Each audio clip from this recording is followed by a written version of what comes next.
গ্রামের নাম সোনাপুর।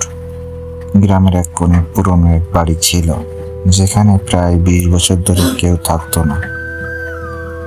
এই বাড়িটাকে সবাই এড়িয়ে চলতো। শোনা যায় সেই বাড়িতে রাতে অদ্ভুত কান্নার আওয়াজ শোনা যেত, যেন কেউ খুব কষ্টে কাঁদছে।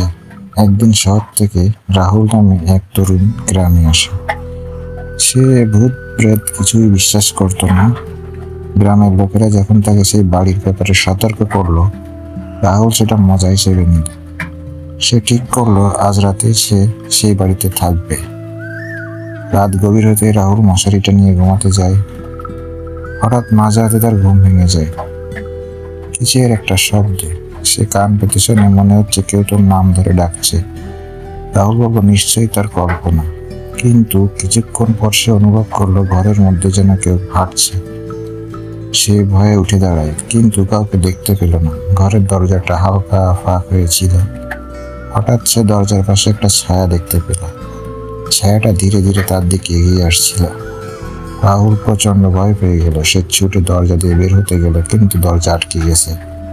তার মানে হলো যে কেউ তাকে পেছন থেকে টানছে। যখন সে স্পষ্ট শুনতে পেল কানের পাশে ফিসফিস আওয়াজ, তুই কেন এলি এখানে? রাহুল আর থাকতে পারল না। তার চিৎকারে গ্রামের লোকেরা ছুটে আসে। তারা দরজা ভেঙে রাহুলকে অজ্ঞান অবস্থায় উদ্ধার করে।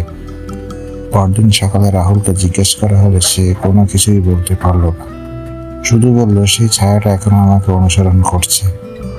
এরপর থেকে রাহুল কখনোই স্বাভাবিক জীবনে ফিরতে পারেনি। তার চোখে সবসময় আতঙ্কের ছাপ দেখা যেত।